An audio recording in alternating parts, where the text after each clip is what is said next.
চিনি তোমার অনেক চিনেছো, আর বেশি চিনতে হবে না। বিদেশিনী। কেন বলছি বলতো, এই আজকে সব চেনা চেনা রান্না, আজকে অনেক চেনা চেনা রান্না, তো ওই জন্য গানটা মনে আসলে চেনা চেনা। এই যে চিনি গো চিনি, এই যে মাছের মাথা দিয়ে গাঠি কচুর তরকারি। এই যে মাছের মাথাটা তোর জন্য একটু গোটা গোটা রেখে দিয়েছি, মাছের মাথাগুলো গাঠি মাথা তোকে দিয়ে দিচ্ছি এখানে, মাছের মাথা দিয়ে তরকারি গাঠি কচুর। ওই জন্য মাছটা তো চেনা চেনা লাগছে, ওই জন্য চিনি চিনি গানটা করলাম, বুঝেছিস? বুঝলাম। ভালো না?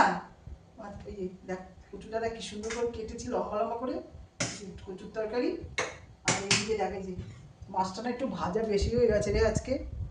এই যে তুই তো আবার একটু অল্প ভাজা মাছ খাস, এই যে বেশি ভাজা হয়ে গেছে। কাতলা মাছটা অবশ্য একটু অল্প ভাজাই ভালো লাগে, কিন্তু ভাজাটা এই যে নুন পটল বেড়েছে, দিয়ে মাছের কালারই কালো হয়ে গেছে। মাছটা একটু বেশি ভাজা হয়ে গেছে। আসলে আমি মাছটা ভাজা বসিয়ে ওই দিকটায় চলে গেছিলাম। এই যে আলু পটল দিয়ে মাছের ঝোল করেছি, এই যে তোকে দিয়ে দিলাম। আর এখানে এই যে দেখ, এটা কি বলতো? কি এগুলো অরেঞ্জ অরেঞ্জ? এটা হচ্ছে কুমড়ো। কুমড়ো ভাতে ওই বাবাকে দিয়েছিলাম, আর খানিকটা রয়েছে। এইটা আমি এই যে কুমড়ো ভাতেটা মাখছি, কাঁচা তেল দিয়ে কাঁচা লঙ্কা দিয়ে নুন দিয়ে মাখছি। এই যে দিয়ে দিচ্ছি ওকে। ঠিক আছে বন্ধুরা, তোমরা তো ভালোই আছো নিশ্চয়ই, দুপুরবেলা এখন খাওয়া দাওয়া করবে। ঠিক আছে, আমরা এখন খেতে বসে যাচ্ছি।